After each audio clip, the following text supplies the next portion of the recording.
It's very pleasing to see so many people coming here and putting focus on the important issue of sustainable gambling. So it's really encouraging. Kindred is one of the largest online gambling companies in the world, serving over 22 million customers. Their event, the Sustainable Gambling Conference, invited more than 200 people from the industry, not just operators but regulators, treatment professionals and researchers, with the slogan "Collaboration to improve."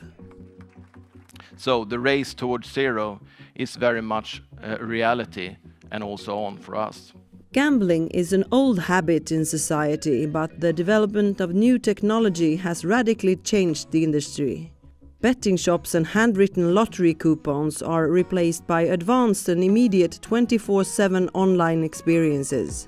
The explosion of hundreds of thousands of in-play bettors and high-frequency interactive sports events entails a risk of increasing problems and addictions, even though the number of regular gamblers far exceeds that of the danger zone. In the research that's been done, around about 1% of people are problem gamblers, and even amongst that, only a very, very tiny percentage are addicted to gambling. The social gamblers, they might spend a bit too much money. That might, have a little bit of problems with their partner or their children or whatever.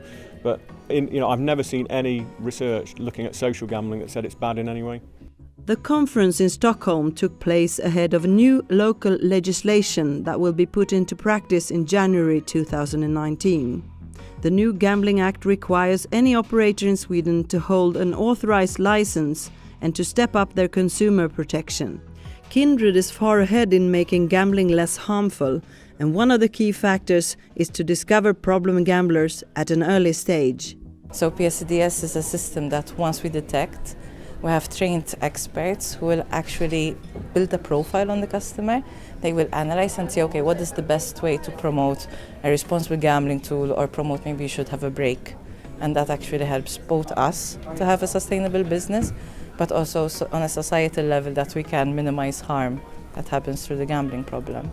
Reducing addictions and problem gambling is crucial for operators to become more sustainable.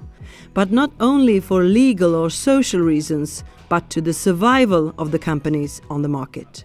You can never eliminate problem gambling, but you can actually minimise it to a level that's manageable.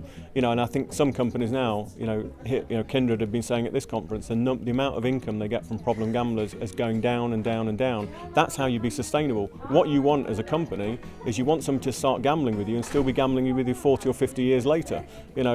With a problem gambler, their shelf life is 1, 2, 3 years, and then they're gone.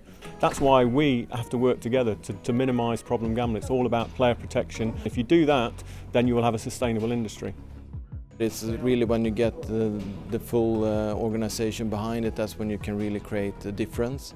And we've seen a good business value coming out of the sustainability work that we're doing, and that's the most important one, that we can work openly with this and actually for the benefit of us as an employer and our employees, but also as our investors and the community in general. So we all have a common interest in this. What do you believe that other companies could learn from Kindred's sustainability work?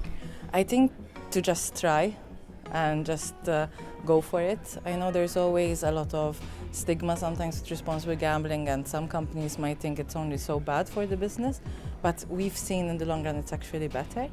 And also share data, work with researchers, work with treatment centers, because we can only do so much together. If we stay in silo, we will not manage.